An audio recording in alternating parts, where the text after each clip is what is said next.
Hello everyone, welcome back to this session. So this is the third chapter. This is the chapter number 3 of your Indian economic development unit, जिसमें हम लोग बात करने वाले हैं आज लिबरलाइजेशन की, प्राइवेटाइजेशन की एंड ग्लोबलाइजेशन की। तो थर्ड चैप्टर की हम लोग बात करेंगे। चलिए स्टार्ट करते हैं आज के सेशन को। तो जो ओपनिंग लाइन है उसको पढ़ के फिर स्टार्ट करते हैं सेशन को। There is a consensus in the world today that economic development is not all and the GDP is not necessarily a measure of progress of a society। ये KR Narayan ने बोला था, जो कि फॉर्मर प्रेसिडेंट थे India के। No, तो वो कह रहे हैं कि भाई जीडीपी ग्रोथ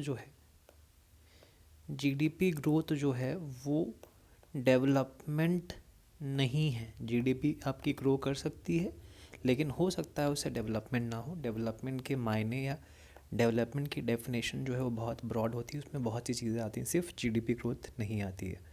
तो यहाँ पे हम लोग एलपीजी रिफॉर्म्स की बात करने वाले हैं। पिछली क्लास में चैप्टर टू में हमने डिस्कस कर लिया था कि 1950 से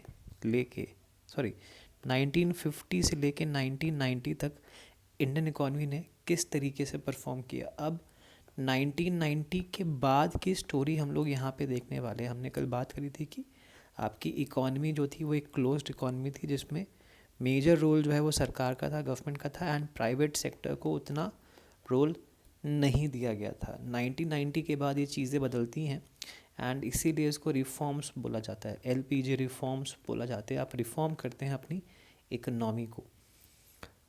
ऑलराइट, तो in 1991 India met with an economic crisis relating to its external debt। 1991 में ऐसा क्या होता है? 1991 में इंडिया जो है एक क्राइसिस फेस करता है एक्सटर्नल डेट को लेकर। एक्सटर्नल डेट यानी बाहरी कर्जा जो लिया हुआ था, इंडिया ने कर्ज जो लिया हुआ था हमारी सरकार ने विदेश से, उसको लेकर एक प्रॉब्लम जो है खड़ी होती है। The government was not able to make repayments on its borrowing from abroad. Foreign exchange reserves which we generally maintain to import petroleum and other important items dropped to levels that were not sufficient for even a fortnight। fortnight मतलब 14 दिन, 2 हफ्ते की बात होती है। The crisis was further compounded by rising prices of essential goods। All these led to the government to introduce the new set of policy measures which changed the direction of our development। तो 1991 में कुछ चीज़ें होती हैं, कुछ problems निकल के आती हैं, जिससे जो है सरकार को अपनी पॉलिसी को एक नया रूप देना पड़ता है। पहला ये कि भाई आप रीपेमेंट नहीं कर पा रहे हैं उस लोन को जो आपने ले रखा है बाहरी देशों से। रीपेमेंट ऑफ लोन आपका नहीं हो पा रहा है। इसके साथ साथ और क्या हो रहा है, आपके फॉरेन एक्सचेंज के रिज़र्व जो हैं वो ख़त्म हो गए हैं, ऑलमोस्ट ख़त्म हो गए हैं, है ना, ख़त्म हो गए फॉरेन एक्सचेंज रिज़र्व से। जैसे आपके डॉलर्स हो गए, यूरो हो गए, है ना, जो बाहरी देशों की करेंसियाँ होती हैं उनको हम लोग फॉरेन एक्सचेंज रिज़र्व बोलते हैं। तो इसको यूज़ करके हम बाहर से आने वाले इंपोर्ट्स को पे करते हैं। जैसे हम लोग पेट्रोल इंपोर्ट करते हैं या और चीज़ें इंपोर्ट करते हैं। जैसे कल हमने बात करी थी या लास्ट क्लास में हमने बात करी थी कि PL 480 जो पॉलिसी थी US की, उसके अंडर हम लोग वहाँ से जो है फूड ग्रेन्स बोरो करते थे। तो उसका पेमेंट जो है हम लोग कैसे करेंगे, डॉलर्स के फॉर्म में करेंगे। अब अगर आपके पास डॉलर्स ही नहीं बचे हैं तो आप पेमेंट कैसे करोगे, प्रॉब्लम भी थी। और डॉलर्स आते कहाँ हैं, जब आप कुछ एक्सपोर्ट करते हो तो उसके बदले में आपको पेमेंट मिलती है, तो वहाँ से आपको डॉलर्स मिलते हैं। तो हमारे डॉलर के रिज़र्व जो हैं ख़त्म हो गए थे या ख़त्म हो रहे थे ऑलमोस्ट।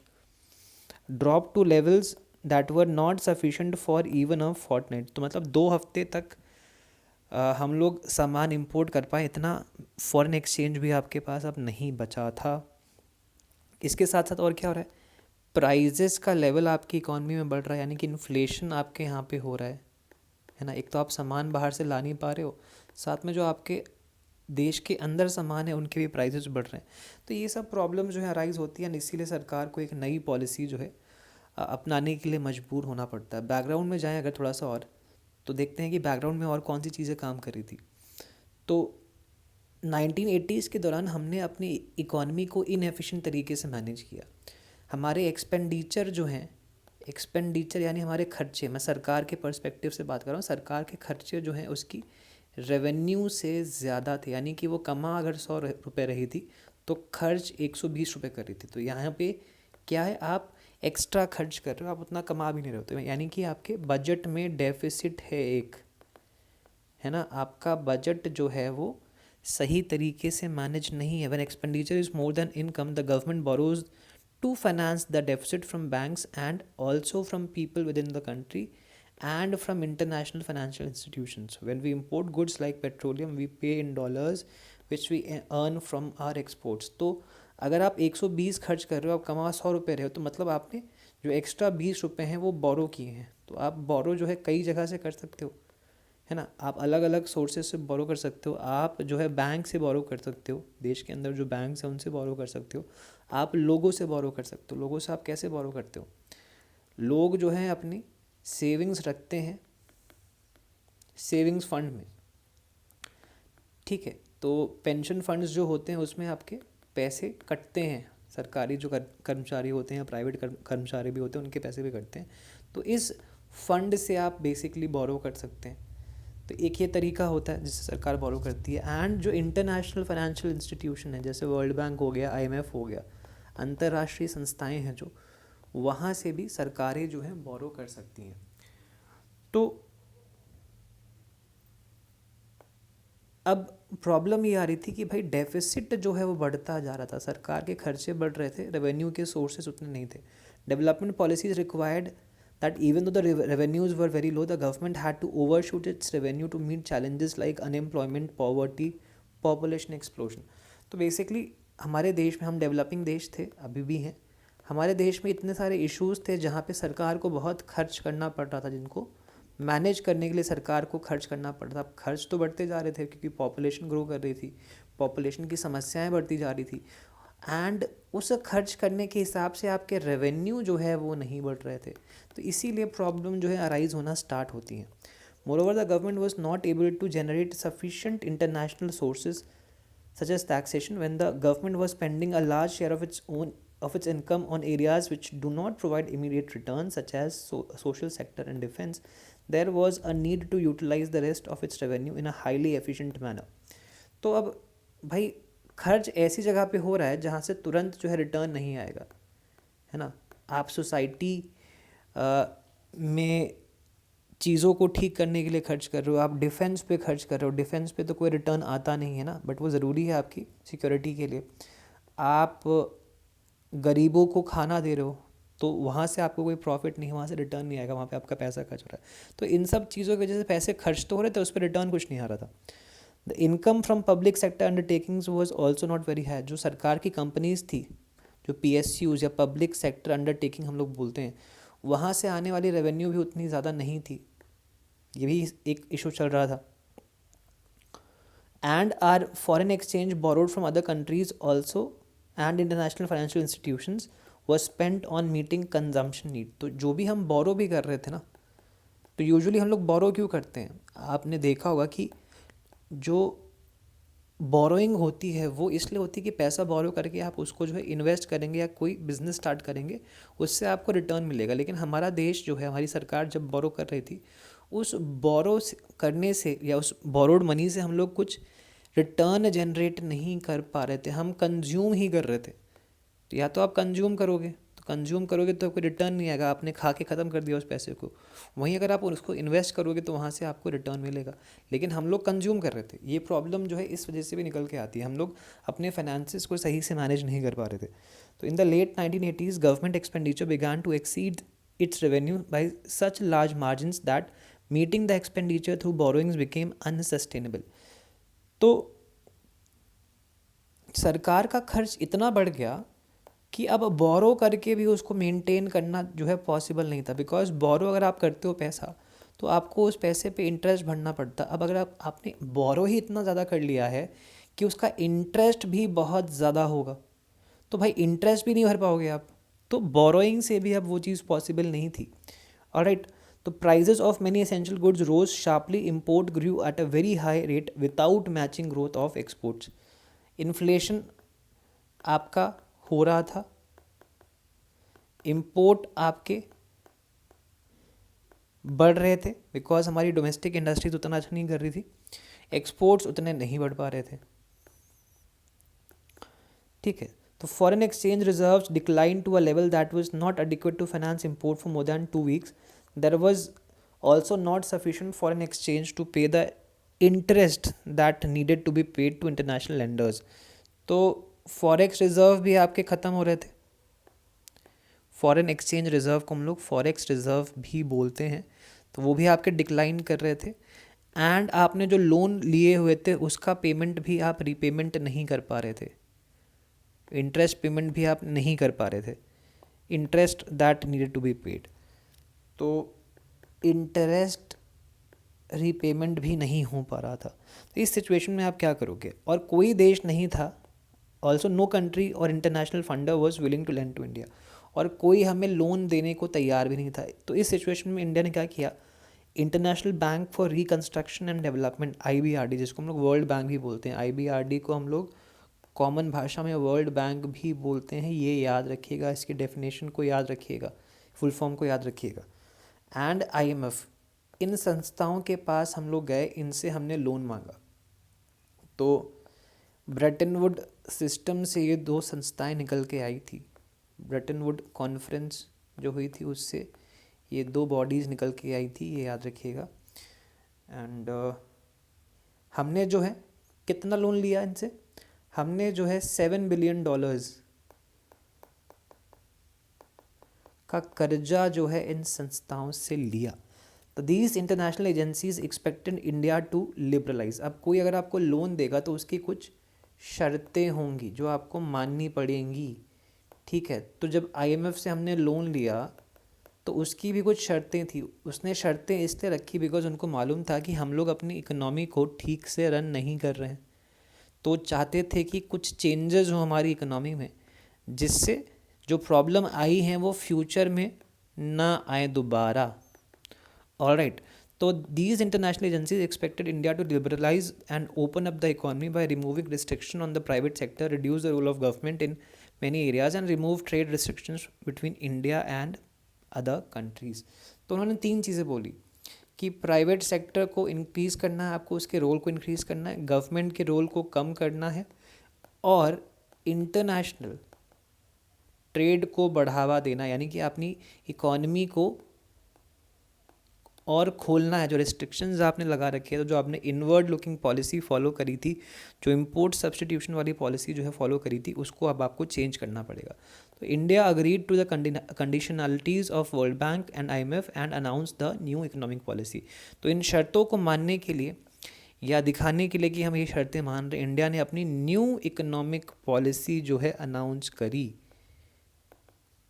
ठीक है. तो LPG रिफॉर्म्स को हम लोग न्यू इकोनॉमिक पॉलिसी भी बोलते हैं, तो ये याद रखिएगा. Now the NEP consisted of wide ranging economic reforms, more competitive environment in the country and removing the barriers to entry and growth of firms. The set of policies can broadly be classified into 2 groups. तो technically हम लोग चाह रहे थे कि economy में competition बढ़े, private players जो है निकल के आए, उनके बीच में कंपटीशन बढ़े, बाहर से जो कंपटीशन आए उसकी वजह से आपकी डोमेस्टिक जो इंडस्ट्रीज़ हैं वो और बेहतर हो, उनसे कम्पीट करेगी, हम लोग चाह रहे थे. तो the set of policies can be broadly classified into 2 groups. तो जो पॉलिसीज़ हमने इम्प्लीमेंट करी उनको हम लोग 2 हिस्से में बांट सकते हैं. एक तो आपकी स्टेबलाइजेशन मेजर्स थे, तो जो भी उथल पुथल मची हुई थी आपकी इकॉनमी में उसको आपको स्टेबलाइज करना था. ये आपके शॉर्ट रन मेजर्स थे. जैसे इन्फ्लेशन आ रखा है ना, आपका एक्सचेंज, आपके पास फॉरेन एक्सचेंज रिजर्व्स नहीं है, तो ये सब शॉर्ट टर्म चीज़ें थी जो आपको ठीक करनी थी. एक थे आपके लॉन्ग टर्म स्ट्रक्चरल चेंजेस, यानी जिससे आपकी इकॉनमी जो है लॉन्ग रन में मजबूत होगी एंड जो भी दिक्कतें हैं वो दिक्कतें फ्यूचर में ना आए. तो the stabilisation measures and the structural reforms measures, ये 2 क्लासिफिकेशन थे आपके रिफॉर्म्स के. Stabilisation measures are short term measures intended to correct some of the weaknesses that have developed in the balance of payment and to bringing inflation under control. तो इसमें आपके BOP, balance of payment, यानी कि जो international transactions में चाहे आपके imports हो एंड एक्सपोर्ट्स हो, उसमें जो दिक्कतें आई थी वो आपको ठीक करनी है एंड इन्फ्लेशन को कंट्रोल करना है, ठीक है. On the other hand, structural reform policies are long term measures aimed at improving the efficiency of the economy and increasing the international competitiveness. तो स्ट्रक्चरल जो है आपके लॉन्ग टर्म मेजर्स थे जिससे आपकी इकोनॉमी जो है और कॉम्पिटिटिव होगी इंटरनेशनल मार्केट में ओवर द लॉन्ग पीरियड, ठीक है. The government initiated a variety of policies which fall under the three head. अब न्यू इकोनॉमिक पॉलिसी के अंदर कुछ मेजर्स लिए गए थे जिनको हम लोग 3 कैटेगरी में डिवाइड करते हैं. पहला है आपका लिबरलाइजेशन. लिबरलाइजेशन या लिबरल का मतलब होता है जो उतना स्ट्रिक्ट ना हो. तो हमारी सरकार जो बहुत पहले स्ट्रिक्ट थी कि भाई प्राइवेट सेक्टर जो है उतना काम नहीं करेगा, बहुत लिमिटेड काम करेगा, एंड उसमें भी अगर आपको फैक्ट्री खोलनी है तो लाइसेंस लगेगा, ये लगेगा, वो लगेगा. तो ये सब चीज़ें अब आपको हटानी पड़ेगी. आपको प्राइवेट प्लेयर्स के रोल को जो है या उनके प्रोडक्शन करने की जो उनकी चाहत है तो वो आपको अलाउ करना पड़ेगा, उसको ईजी करना पड़ेगा, मुश्किल नहीं करना है आपको. तो if somebody wants to produce something, it should be easy for the firm to produce. मतलब बहुत नियम कायदे जो हैं वो ना हो जिससे एक हिंड्रेंस पैदा हो एंड कोई फर्म जो है प्रोडक्शन स्टार्ट ना कर पाए. तो यहाँ पे लिबरलाइजेशन है, यहाँ पे प्राइवेटाइजेशन है, यहाँ पे आपका ग्लोबलाइजेशन है. ये 3 मेजर्स हैं जिनकी हम लोग बात करने वाले हैं यहाँ पे. तो liberalisation was introduced to put an end to these restrictions and open various sectors of the economy, though a few liberalization measures were introduced in the 1980s in areas of industrial licensing, export-import policy, technology upgradation, fiscal policy and foreign investment reform policy initiated in 1991 were more comprehensive. तो important चीज़ यहाँ पे ये है, अगर आपसे कभी पूछता है कि क्या लिबरलाइजेशन जो है पहली बार 1991 में ही हुआ था, नहीं, उससे पहले 1980s के दौरान भी सरकार ने जो है कुछ चेंजेस करे थे एंड एक लिबरल स्टैंस जो है अपनाया था, ठीक है. तो चाहे लाइसेंसिंग हो, चाहे एक्सपोर्ट इंपोर्ट से जुड़ी पॉलिसी हो, ठीक है, चाहे फॉरेन इन्वेस्टमेंट में रिफॉर्म्स हो, बाहर से जो इन्वेस्टमेंट आएगा उसमें रिफॉर्म्स करने थे. ये ऑलरेडी हमने करने स्टार्ट कर दिए थे 1980s में, लेकिन 1991 में हमने बहुत ही एकदम एविडेंट तरीके से इस पे काम करना स्टार्ट किया. तो let us study some important area such as the industrial sector, financial sector, tax reforms, foreign exchange market and trade and investment sectors which received greater attention in and after 1991. तो ये कुछ sectors थे जहाँ पे आपका extra attention दी गई after announcing the new economic policy. Now, तो अब किस तरीके से हमने अप्रोच किया यहाँ पे, तो हमने पहले किया deregulation of the industrial sector. यानी कि हमने क्या किया यहाँ पे, industrial licensing under which every entrepreneur had to get permission from government official to start a firm, to close a firm और to decide the amount of goods that could be produced. ये हमने हटाया सबसे पहले तो, कि licensing वाला system जो था ना कि हर एक चीज़ के लिए आपको लाइसेंस चाहिए, खोलने के लिए लाइसेंस, बंद करने के लिए लाइसेंस, एक्सपैंड करने के लिए लाइसेंस, ये हमने रिमूव किया यहाँ पे. Private sector was not allowed in many industries. तो एक ये रिस्ट्रिक्शन लगाई थी कि प्राइवेट सेक्टर जो है सारे काम नहीं करेगा, कुछ कुछ काम करेगा, बाकी सारे काम जो सरकार करेगी. तो ये रिस्ट्रिक्शन भी हमने हटाया है यहाँ पे. तीसरा था कि some goods could be produced only in the small scale industries. तो ये भी नियम था कि स्मॉल स्केल इंडस्ट्रीज़ जो है कुछ काम करेगी जो बाकी जो बड़ी इंडस्ट्रीज़ है वो नहीं कर पाएंगी. तो इसको हटाया गया, इस पर रिस्ट्रिक्शन जो है हटाई गई. Control on price fixation and distribution of selected industrial products. तो प्राइस को भी अलाउ किया गया कि मार्केट जो है प्राइस डिसाइड करे. पहले सरकार जो है चीज़ों की प्राइस सेट कर रही थी, तो वहाँ से भी जो रिस्ट्रिक्शंस थे वो हटाए गए. तो the reform policies introduced and after 1991 removed many of this restriction. Industrial licensing was abolished for almost all but product categories of alcohol, cigarettes, hazardous chemicals, industrial explosive, electronics, aerospace and drugs and pharmaceutical. ये आपको याद रखना है यहाँ पे कि almost सब चीज़ों पे जो लाइसेंसिंग वाला फॉर्मूला था वो हटा दिया गया था, एक्सेप्ट आपका alcohol, cigarettes, chemicals, hazardous chemicals, ये आपको याद रखने हैं सारे, explosives, electronics, aerospace, drugs and pharmaceuticals. The only industries which are now reserved for the public sector are a part of atomic energy generation and some other core activities in railway transport. Many goods produced by small scale industries have also been de-reserved. तो licensing इनमें हटाया गया और सरकार ने जो है क्या किया, बहुत ही कम सेक्टर्स अपने पास रखे, जैसे एटॉमिक एनर्जी है ना, जो ऐसे कोर इम्पॉर्टेंट सेक्टर्स थे बस वो ही अपने पास रखे, जैसे रेलवे हो गया, जैसे डिफेंस हो गया, ये सब चीज़ें सरकार ने अपने पास रखी, बाकी जगह पे प्राइवेट कंपनीज को अलाउ किया कि वो काम कर सकते हैं अपना, ठीक है। In most industries the market has been allowed to determine the prices, and pricing पे कंट्रोल भी उन्होंने अपना छोड़ दिया, मार्केट पे छोड़ दिया कि मार्केट जो है डिमांड सप्लाई के हिसाब से प्राइस जो है डिटरमाइन करेगी।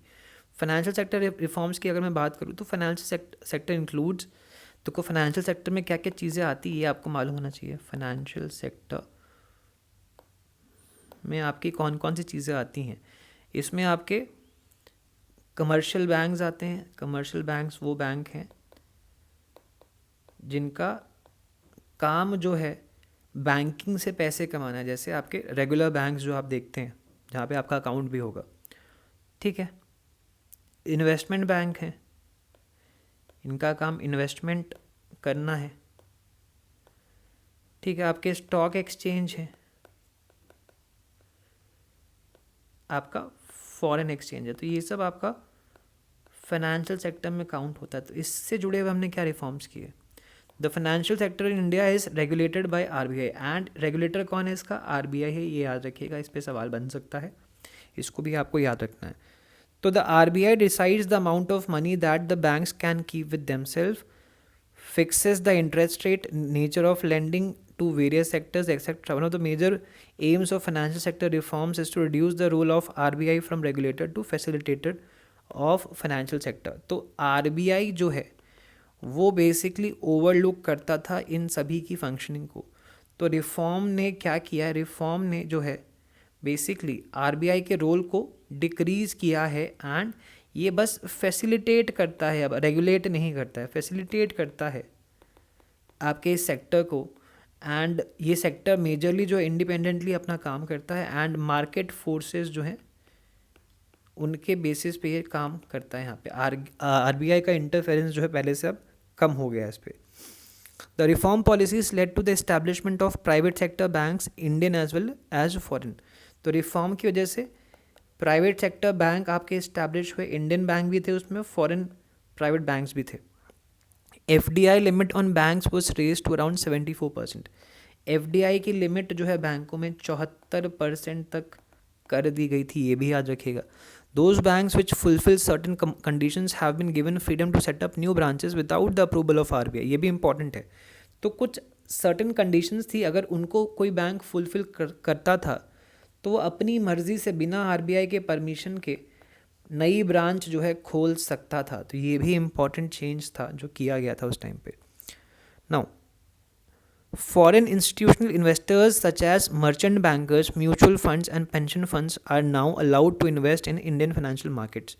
तो बाहरी देश के जो इंस्टीट्यूशंस हैं, जो बड़े बड़े इंस्टीट्यूशंस हैं, संस्थाएं हैं जिनके पास पैसा है, वो भी आके इंडिया कि फाइनेंशियल मार्केट में इन्वेस्ट कर सकते हैं, स्टॉक एक्सचेंज में इन्वेस्ट कर सकते हैं, ये सहूलियत भी दी गई यहाँ पे। नाउ टैक्स रिफॉर्म्स की अगर मैं बात करूँ तो टैक्स रिफॉर्म में आप जानते हैं वी हैव डायरेक्ट टैक्सेस जो इंडिविजुअल्स की या कंपनी की इनकम पे लगता है, and we have indirect taxes जो चीज़ों पे लगता है, जो चीज़ें आपको मार्केट में मिलती हैं उन चीज़ों पे लगता है। तो इनको लेकर जो है आपके काफ़ी रिफॉर्म्स हुए। तो बेसिकली यहाँ पे क्या किया गया, जो रेट ऑफ टैक्स लग रहा है, कितना % टैक्स लगेगा, उसको जो है कम किया गया, चाहे आपका डायरेक्ट टैक्स हो चाहे आपका इनडायरेक्ट टैक्स हो। बिकॉज जब आप बहुत ज़्यादा टैक्स लेते हैं तो लोग जो है कोशिश करते हैं कि वो टैक्स ना भरें, तो वो चोरी करने की कोशिश करते हैं। तो इट्स बेटर कि आप रेट ऑफ टैक्स जो है कम कर दो, जिससे लोग अपनी मर्ज़ी से टैक्स भरते रहें। तो अभी 2016 में आपका जीएसटी भी, गुड्स एंड सर्विसेज टैक्स भी लागू कर दिया गया है, ताकि अक्रॉस इंडिया जो है यूनिफॉर्म टैक्सेस हो आपके सभी गुड्स पे, ऑलमोस्ट सभी गुड्स पे। तो इसका मोटो क्या था आपका? One nation one tax and one market. तो जीएसटी जो है आपका इनडायरेक्ट टैक्स है, यानी कि चीज़ों पे लगता है। अभी आप कभी मार्केट में जाएंगे तो बिल पे आपका जीएसटी भी लगा हुआ होता है ना। तो ऑलराइट, फॉरेन एक्सचेंज रिफॉर्म में क्या किया गया? In 1991 as an immediate measure to resolve the balance of payment crisis the rupee was devalued. तो 1991 में बैलेंस ऑफ पेमेंट में, यानी आपके इम्पोर्ट्स जहाँ ज़्यादा थे दैन योर एक्सपोर्ट्स, यानी आपके पास डॉलर्स नहीं आ रहे थे, तो इसको ठीक करने के लिए आपने क्या किया? करेंसी को डी वैल्यू किया। तो डी वैल्यू एक चीज़ होती है, एक होती है आपका डेप्रीसिएशन। दोनों ही केसेस में करेंसी की वैल्यू, जैसे मान लीजिए अगर $1 आपका 50 रुपये का था, तो अब $1 जो है आपका 70 रुपये का हो गया, यानी कि हमारे इंडियन रुपए की वैल्यू जो है वो डेप्रीशिएट कर गई या डी वैल्यू कर गई। तो जब डेप्रीसिएशन होता है तो ये मार्केट कर रही होती है, लेकिन जब डी वैल्यूएशन होता है तो आरबीआई खुद करेंसी की वैल्यू कम करता है जानबूझकर। अब करेंसी की वैल्यू कम होने से देखो क्या होता है। तो अगर $1 जो है 70 रुपये का हो गया है, इसका मतलब ये है कि पहले $1 जो है इंडिया से 50 रुपये का सामान खरीद पा रहा था, अब वही $1 जो है 70 रुपये का सामान खरीद पाएगा। यानी जो बंदा जिसके पास डॉलर्स में पैसे हैं उसके लिए अब सस्ता हो गया वो सामान जो इंडिया से निकल के आ रहा है। तो इसका मतलब ये है कि इंडिया की चीज़ें यूएस के इंसान के लिए सस्ती हो गई, यानी कि यूएस की डिमांड जो है हमारी चीज़ों की बढ़ जाएगी, यानी एक्सपोर्ट्स जो है हमारे बढ़ जाएंगे। एक्सपोर्ट्स अगर बढ़ जाएंगे तो आपके पास डॉलर्स आएंगे, बिकॉज पेमेंट आपको डॉलर के फॉर्म में मिलेगी। तो इससे आपका एक्सपोर्ट्स में इंक्रीमेंट आएगा। ये जो आपका डिसबैलेंस आया था आपके बैलेंस ऑफ पेमेंट में, बेसिकली वो यहाँ पे ठीक हो जाएगा। बैलेंस ऑफ पेमेंट बेसिकली एक अकाउंट होता है जिसमें आप रिकॉर्ड रखते हो अपने इंपोर्ट्स और एक्सपोर्ट का, यानी कि जो भी आप बाहरी दुनिया से ट्रांजैक्शंस कर रहे हो उनका एक रिकॉर्ड मेंटेन होता है आपके बैलेंस ऑफ पेमेंट अकाउंट में। तो इसको हम लोग बीओपी अकाउंट भी बोलते हैं या बीओपी भी बोलते हैं, तो ये ध्यान रखिएगा आप लोग। एंड यहाँ से हमने एक और चीज़ अलाउ करी, it also set the tone for free determination of rupee value in the foreign exchange market. And चलो यहाँ पे हमने करेंसी को डीवैल्यू किया, लेकिन अब हमने अलाउ किया कि करेंसी जो है, इंडियन करेंसी जो है अपने आप फ्री मार्केट में उसकी वैल्यू जो है डिटरमाइन होगी इसके बाद। तो अभी आप देखेंगे न्यूज़ में कि करेंसी गिरते गिरते अब 90 रुपये के, $1 जो है 90 रुपये के पार चला गया। तो करेंसी जो है डेप्रीशिएट हो रही है हमारी इस टाइम पे। Now trade and investment policy की अगर मैं बात करूं तो liberalisation of trade and investment regime was initiated to increase international competitiveness of industrial production, also foreign investment and technology into the economy. तो ट्रेड एंड इन्वेस्टमेंट पॉलिसी, तो basically हम लोग चाह रहे थे कि जो भी ट्रेड होगा या जो इन्वेस्टमेंट आएगा वो हमारी इंडस्ट्रीज़ को और कॉम्पिटिटिव बनाए एंड वो लड़ पाएँ, वो कम्पीट कर पाएँ बाहर से आने वाली इम्पोर्ट से, और प्रोडक्शन का प्रोसेस जो है और एफिशिएंट हो सके और बेहतर हो सके।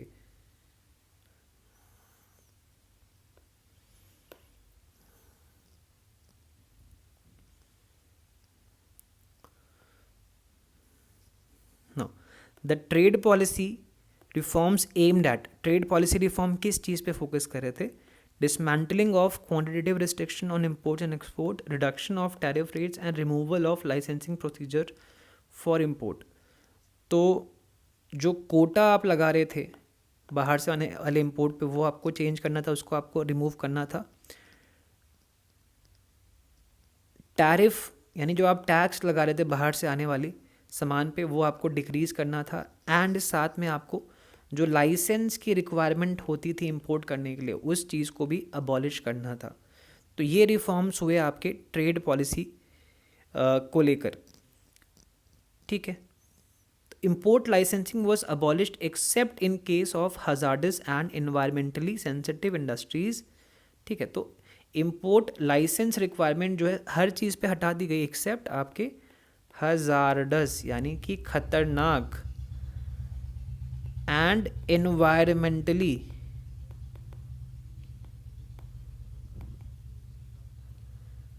सेंसिटिव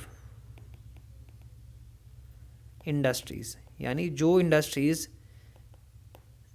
हमारे इन्वायरमेंट को परेशान ख़राब कर सकती हैं, वहाँ पे हमने लाइसेंसिंग की रिक्वायरमेंट जो अभी भी बरकरार रखी हुई थी। तो quantitative restrictions on imports of manufactured goods and agriculture products were also fully removed from April 2001। ये भी याद रखिएगा कि 2001 के बाद से जो क्वांटिटी पे रिस्ट्रिक्शन लगा था of imports of manufactured goods and agricultural products, ये जो है हटा दिया गया है। Manufactured goods and agri products ये हटा दिया गया है। तो ये भी उस रिफॉर्म प्रोसेस का ही एक हिस्सा है। ऑलराइट, अब मैं बात करूँगा प्राइवेटाइजेशन की। तो प्राइवेटाइजेशन में क्या हो रहा है? तो प्राइवेटाइजेशन का मतलब ये है कि सरकार अपनी ओनरशिप जो है ख़त्म कर रही है एंड जो पब्लिक सेक्टर इंटरप्राइजेस थे उनको जो है प्राइवेट सेक्टर के हवाले कर रही है, ठीक है। तो अब यहाँ पे दो तरीके हैं, या तो सरकार मैनेजमेंट ट्रांसफ़र कर दे कि जो मैनेज करने वाले लोग हैं वो सरकारी नहीं होंगे, वो प्राइवेट होंगे, या फिर वो सेल कर दे, बेच ही दे उस कंपनी को। तो इन दोनों केसेस में बेसिकली आप क्या कर रहे हो, आप कहीं ना कहीं प्राइवेटाइज कर रहे हो अपनी पीएससी को। तो the government companies are converted into private companies in 2 ways, by withdrawal of the government from the ownership and management of the public sector companies and और by outright sale of public sector companies. तो ये हो सकता है कि आप अपना share कम कर लो, है ना। आप अभी 100% कंपनी ओन करते हो, तो अब मान लो आप 25% ही ओन कर रहे हो, आपने 75% बेच दिया प्राइवेट सेक्टर को, या आपने पूरा 100% ही बेच दिया। तो इन दोनों केसेस में आप क्या कर रहे हो, आप ओनरशिप को शिफ्ट कर रहे हो। एक केस होता है आपका डिसइन्वेस्टमेंट का। डिसइन्वेस्टमेंट में क्या होता है कि आप 51% शेयर अपने पास रख रहे हो, बाकी 49% तक आपने शेयर्स जो है प्राइवेट प्लेयर्स को बेच दिए। तो 51% शेयर अगर आपके पास है, मतलब ओनरशिप अभी भी आपके पास है, लेकिन जो आपने शेयर बेचे हैं उससे आपको पैसा मिलेगा, या इसको हम लोग कैपिटल रिसीप्ट भी बोलते हैं, ये मिलेगा आपको। ऑलराइट, तो ये कुछ तरीके हैं जिनको यूज़ करके सरकार ने काफ़ी हद तक काफ़ी कंपनियों को प्राइवेटाइज़ किया या डिसइन्वेस्ट कर दिया, या वहाँ पे मैनेजमेंट में से अपने रोल को जो है कम कर लिया। तो प्राइवेट प्लेयर्स को माना जाता है कि दे आर मोर एफिशिएंट, है ना। सरकारी कर्मचारी जो हैं बेसिकली उनको पता है कि उनके घर से कुछ नहीं जाएगा, तो वो उतने एफिशिएंट नहीं होते हैं। लेकिन प्राइवेट प्लेयर्स को प्रॉफिट चाहिए, तो उस हिसाब से वो काम करते हैं एंड इसीलिए वो ज़्यादा एफिशिएंट होते हैं। ऑलराइट, नाउ अब इंडस्ट्रीज़ को मोटिवेट करने के लिए सरकार ने बीच में एक पॉलिसी अपनाई थी, जहाँ पे उन्होंने टैग्स देना शुरू किया था या कैटेगरीज में डिवाइड करना शुरू किया था। तो 3 कैटेगरीज थी बेसिकली आपकी, महारत्न, नवरत्न एंड मिनी रत्न। इसका पर्पस ये था कि अगर कोई सरकारी कंपनी जो है वो अच्छा काम कर रही है, यानी कि वो प्रॉफिट में है, बढ़िया एक्सपैंड कर रही है, तो सरकार कहती थी कि हम लोग आपको कुछ बेनिफिट्स देंगे, मतलब हम लोग आपकी फंक्शनिंग में इंटरफियर नहीं करेंगे, आपको अलाउ करेंगे कि आप अपनी मर्ज़ी से काम करिए। तो ये तोहफ़ा जो है सरकार देती थी उन कंपनियों को जो अच्छा काम कर रहे होते थे। तो बेसिकली 3 डिवीजन थे आपके, Maharatna category, Navratna category and mini ratna category. जितनी तो मिनी रत्न, नवरत्न, इस ऑर्डर में आप बढ़ते हैं आगे की तरफ, तो अगर स्टेटस यहाँ से यहाँ मूव कर रहा है, यहाँ से यहाँ मूव कर रहा है, तो उतना आपका फ्रीडम भी बढ़ रहा होगा एज अ कंपनी ऑपरेट करने का। सरकार अपना इंटरफेरेंस जो है कम से कम करती जाती है।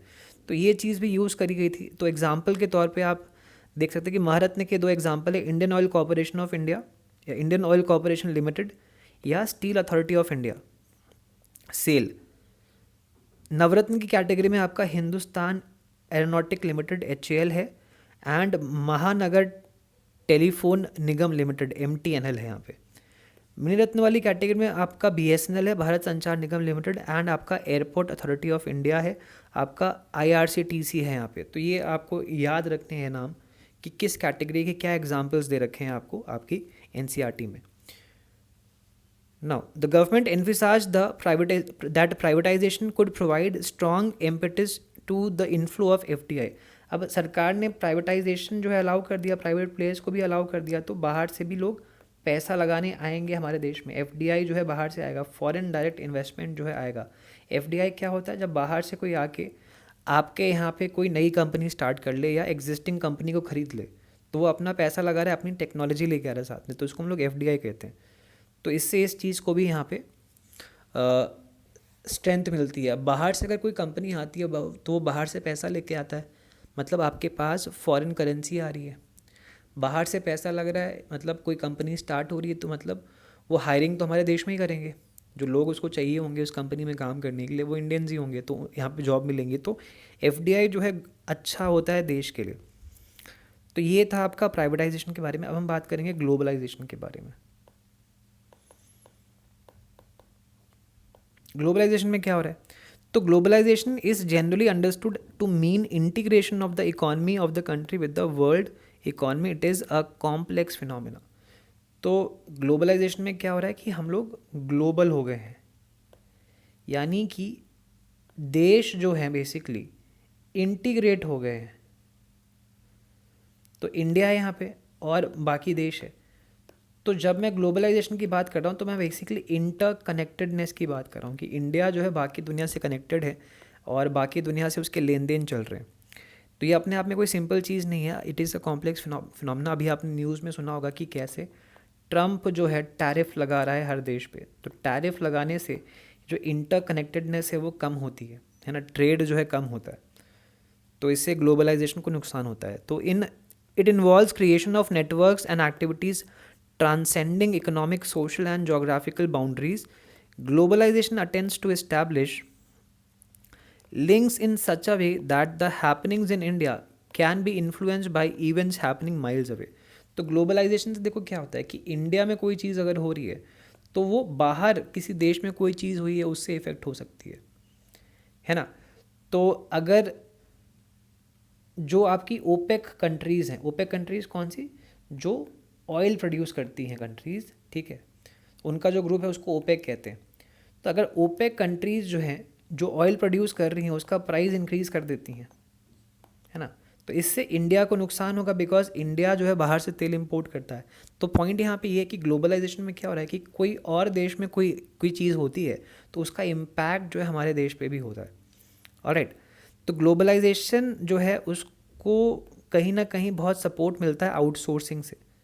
आउटसोर्सिंग क्या है इसके बारे में समझते हैं। In outsourcing a company hires regular service from external sources, mostly from other countries which are previously provided internally और from within the country, जैसे कि legal service, computer service, advertisement, security, each provided by respective departments of the company. तो outsource का मतलब है आप बाहर से सोर्स कर रहे हो, है ना, बाहर से। तो मान लो US में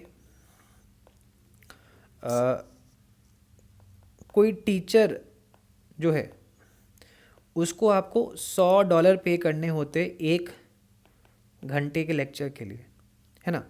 अब इंटरनेट के आने से क्या हुआ, आपने क्या किया, आपने एक टीचर को हायर कर लिया। $100 का मतलब है 90,000 रुपये, मान लो, सॉरी 9,000 रुपये 1 घंटे का।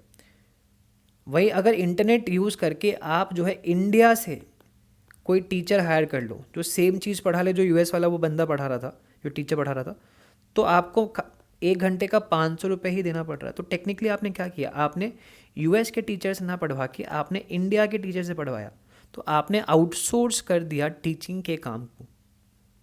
आपको फ़ायदा क्या हुआ कि आपको कम पे करना पड़ रहा है सेम चीज़ के लिए, सेम सर्विस के लिए, है ना। पहले आप 9,000 पे करते, अब आप केवल 500 रुपये पे कर रहे हो। तो दिस इज़ आउटसोर्सिंग। एंड जो आपकी डेवलपिंग कंट्रीज़ होती हैं वहाँ पे सर्विसेज जो हैं सस्ती होती है कंपेयर टू डेवलप्ड कंट्रीज़, इसीलिए डेवलप्ड कंट्रीज़ की जो कंपनीज़ हैं वो आउटसोर्स करते हैं अपने काम को टूवर्ड्स द डेवलपिंग कंट्रीज़। जैसे आईफोन है, आईफोन एप्पल बनाता है, एप्पल यूएस की कंपनी है, लेकिन आईफोन्स बनते कहाँ पे? चाइना में। पूरा असेंबलिंग जो होता है वो चाइना में होता है, बिकॉज चाइना में असेंबलिंग करवाना is very cheap compare to अगर यही काम यूएस में करवाया जाए। तो इसको कहते हैं outsourcing. Now in recent times, because the growth of fast modes of communication, particularly the growth of IT, तो इंटरनेट की ग्रोथ से, आईटी की ग्रोथ से बेसिकली ये चीज़ पॉसिबल हो पाई है। आप आउटसोर्स कर पाते हैं, आप जो है आराम से चीज़ों को या उनके प्रोडक्शन को दूसरे देशों में मूव कर पाते हैं। तो many of the services such as the voice based business process, particularly known as the BPO और कॉल सेंटर्स, जो कॉल सेंटर्स वाला पूरा का पूरा सिस्टम काम करता है वो आपका इंटरनेट बेस्ड या आईटी बेस्ड सिस्टम है। एंड यूएस के लिए बेसिकली इंडियंस काम कर रहे हैं, customer care services Indians provide कर रहे हैं। तो वहाँ की कंपनियों ने बेसिकली इंडियंस को हायर किया हुआ है कि आप प्रोवाइड करेंगे, बिकॉज इंडियंस को कम पैसे देने पड़ते हैं। नाउ इंडियन कंपनीज़ जो हैं वो बहुत मतलब अब फैल चुकी हैं। बहुत सी ऐसी इंडियन कंपनीज़ हैं जो और देशों में काम करी, जैसे आपका ओएनजीसी विदेश है। तो ओएनजीसी विदेश जो है आपका 16 कंट्रीज़ में और काम कर रही है। टाटा स्टील हो गया आपका 26 कंट्रीज़ में और काम कर रही है। तो इंडियन कंपनीज़ जो हैं काफ़ी, कुछ कंपनीज़ जो है काफ़ी बड़ी हुई हैं, काफ़ी एक्सपैंड किया उन्होंने, और वो और देशों में भी काम कर रही हैं।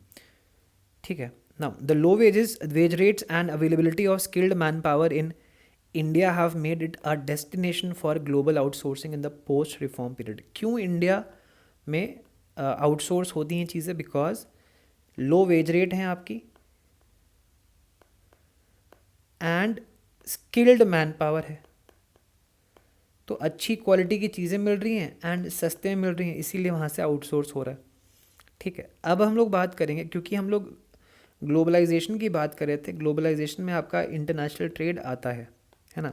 तो हमें WTO की बात करनी ही पड़ेगी, वर्ल्ड ट्रेड ऑर्गेनाइजेशन की बात करनी पड़ेगी, बिकॉज यही आपके इंटरनेशनल ट्रेड को ओवरलुक करता है। ऐसा ना हो कोई देश जो है वो फालतू के टैरिफ लगा रहा हो किसी और से, किसी और देश के सामान पर। तो WTO जो है क्लास का मॉनिटर है। क्लास कौन है? आपकी दुनिया है, पूरी ग्लोब। तो दुनिया में जो ट्रेड हो रहा है बेसिकली, वो बेसिकली आपका ग्लोबलाइजेशन की वजह से हो रहा है, एंड इसको ओवरलुक करता है आपका WTO। तो WTO वॉज फाउंड इन 1995। याद रखिएगा कब ये फॉर्म हुआ था? 1995 में हुआ था, as the successor organisation of general agreement on trade and tariff, GATT. यानी गैट के बाद जो है आपका WTO फॉर्म किया गया था। तो बेसिकली इस ऑर्गेनाइजेशन को ख़त्म करके WTO जो है बनाया गया था। गैट जो है 1948 में आपका बना था, याद रखिएगा, with the 23 countries as the global trade organization to administer all multilateral trade agreements। तो ट्रेड को लेके अग्रीमेंट्स हो सके देशों के बीच में, तो इसलिए इन संस्थाओं को बनाया गया है। तो WTO is expected to establish a rule-based trading regime in which nations cannot place arbitrary restrictions on trade। ऐसा ना हो कि कोई अपनी मर्जी से कुछ भी कर रहा हो इंटरनेशनल ट्रेड में। ट्रेड का मतलब है बेसिकली दोनों देशों को फ़ायदा हो। इंटरनेशनल ट्रेड आपका तभी होता है जब दोनों देशों को फ़ायदा होगा। तो ऐसा ना हो कि भाई कोई एक देश जो अपनी मर्ज़ी से कुछ भी कर रहा हो, जैसे अभी इस समय ट्रम्प महाराज कर रहे हैं कि किसी भी देश पे टैरिफ लगा दिया, टैक्स लगा दिया आने वाले सामान पे, है ना। तो ये चीज़ नहीं होनी चाहिए। तो production and trade of services to ensure optimum utilisation of world resources and to protect the environment. तो इंटरनेशनल ट्रेड का देखो फ़ायदा ये होता है, क्यों हम लोग के लिए ज़रूरी है ये। हो सकता है कि US जो है किसी एक चीज़ को बनाना, जैसे मान लो आईफोन बनाने में एक्सपर्ट है ना, और मान लो इंडिया जो है शुगर केन प्रोड्यूस करने में एक्सपर्ट है, तो अब यूएस में वैसा टेम्परेचर, वैसा माहौल नहीं, एटमॉस्फेयर नहीं है कि वहाँ पे शुगर केन प्रोड्यूस हो सके, लेकिन इंडिया में वो है, और इंडिया के पास वो टेक्नोलॉजी नहीं है कि वो आईफोन बना सके। तो यूएस जो है आपका स्पेशलाइज कर लेगा इस काम में, आईफोन बनाने में, इंडिया जो है शुगर केन प्रोड्यूस कर लेगा, एंड दोनों जो है आपस में ट्रेड करके इन दोनों चीज़ों को यूज़ कर लेंगे। इंडिया आईफोन यूज़ कर लेगा और यूएसए जो है शुगर केन यूज़ कर लेगा। तो ये फ़ायदा होता है आपके इंटरनेशनल ट्रेड का, इससे आपके रिसोर्सेज जो हैं एफिशिएंटली यूज़ हो जाते हैं, और इससे एनवायरनमेंट को फ़ायदा होता है, एफिशिएंट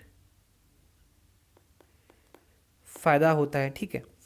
लेकिन जब कोई देश मनमर्जी करता है, अपने हिसाब से टैरिफ लगाता है, तो इस ट्रेड पे जो है वो एक नेगेटिव इम्पैक्ट पड़ता है, एंड ये दुनिया के लिए एक अच्छी चीज़ नहीं है, it is not good for the world. तो इसीलिए WTO को बनाया गया था, ताकि वो इन सब चीज़ों को मैनेज कर सके। तो WTO agreements cover trade in goods and services as well. तो WTO गुड्स के मूवमेंट पे भी ध्यान देता है, सर्विसेज के मूवमेंट पे भी ध्यान देता है, ये याद रखिएगा, ठीक है। Through removal of tariff as well as non tariff barriers, तो यहाँ पे टैरिफ बैरियर्स को भी देखता है WTO, and non tariff barriers जिसमें आपके कोटाज आते हैं, इनको भी देखता है कि ऐसा ना हो कि कोई देश जो है बेवजह जो है इन चीज़ों को लगा रहा हो, जिससे इंटरनेशनल ट्रेड जो है कम हो रहा होगा। तो अब प्रॉब्लम ये है कि कुछ स्कॉलर्स को ये लगता है, कुछ इकोनॉमिस्ट को ये लगता है कि WTO जो है उसका मेंबर होकर ऐसा कोई बहुत फ़ायदा नहीं मिला है बहुत से देशों को। तो WTO जो है बायस्ड है टुवर्ड्स डेवलप्ड देश। डेवलप्ड देश जो हैं क्या करते हैं, डेवलपिंग देशों के यहाँ पे टैरिफ हटवा लेते हैं, लेकिन अपने यहाँ टैरिफ नहीं हटाते हैं उन सामानों पे जो डेवलपिंग देश से उनकी तरफ जा रहे होते हैं। तो मिसयूज़ होता है WTO का। WTO में अभी भी आपके USA का डोमिनेंस है ना, बिकॉज फंडिंग यहीं से आती है ज़्यादा, एंड USA कुछ भी करता है अपने एंड से तो WTO एज सच बहुत कंट्रोल नहीं कर पाता है उसको। तो ये कुछ इश्यूज़ हैं यहाँ पे। They also say that while developed countries file complaints over agricultural subsidies given in their countries, developing countries feel cheated as they are forced to open their markets for developed countries but are not allowed access to the market of developed countries. तो कुल मिला के बात यही है कि WTO जो है बायस्ड है, एंड ये फेवर करता है आपके डेवलप्ड देशों को। Now Indian economy during the reforms, तो क्या असेसमेंट रहा रिफॉर्म के दौरान, कैसे इंडियन इकॉनमी ने जो है काम किया है।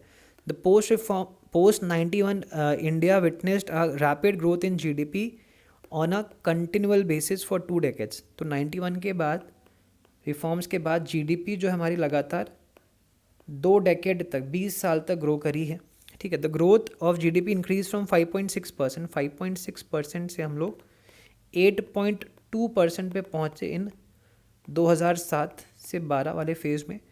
During the reform period the growth of agriculture has declined. तो रिफॉर्म के दौरान एग्रीकल्चरल ग्रोथ जो है वो कम हुई है, ये याद रखिएगा आपका। While the industrial sector reported fluctuation, the growth of the service sector has gone up. तो इंडस्ट्री सेक्टर में एज सच हमने उतार और चढ़ाव देखे हैं, लेकिन जो सर्विसेज सेक्टर की ग्रोथ है वो डेफिनेटली इंक्रीज़ करी है, तो ये आप याद रखिएगा। तो this indicates GDP growth is mainly driven by growth in the services sector, यानी सर्विस सेक्टर की ग्रोथ ने जो है हमारी GDP की ग्रोथ को सपोर्ट किया है, ये याद रखिएगा। The opening of the economy has led to rapid increase in the FDI and foreign exchange reserves. The FDI, the foreign investment which includes FDI and foreign institutional investment. तो foreign investment में आपकी 2 चीज़ें आती हैं, ये भी याद रखिएगा। एक है आपका FDI, एक फॉरेन के इंस्टीट्यूशंस का इन्वेस्टमेंट।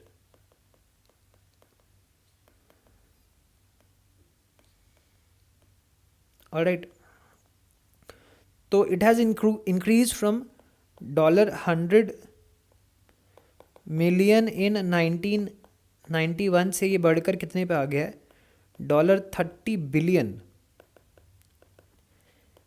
इन 2017-18। तो ये फिगर्स याद रखिएगा बिकॉज ये एनसीईआरटी में गिवन है, तो ये पूछे जा सकते हैं। ऑल्सो हमारे पास जो फॉरेन करेंसी के रिजर्व है या फॉरेक्स रिजर्व जिसको हम कहते हैं, ये भी बढ़ गए हैं अब। तो 1991 में हमारे पास लगभग जो है $6 बिलियन के फॉरेक्स रिजर्व्स थे, लेकिन वही अब अगर मैं 2018-19 की बात करूं तो ये बढ़कर जो है $413 बिलियन पे आ गए हैं। तो which is a very large change यहाँ पे। Since 91 India is seen as a successful exporter of auto parts. किन चीज़ों में इंडिया जो है सक्सेसफुल रहा है एक्सपोर्ट करने में? ऑटो पार्ट्स में रहा है, फार्मास्यूटिकल में रहा है, फार्मा गुड्स में रहा है, इंजीनियरिंग गुड्स में रहा है, आईटी सॉफ्टवेयर, इन सब चीज़ों यानी कि सर्विस सेक्टर वाला जो डोमेन है उसमें हम लोग काफ़ी हमने अच्छा किया है in terms of exports and textiles में भी।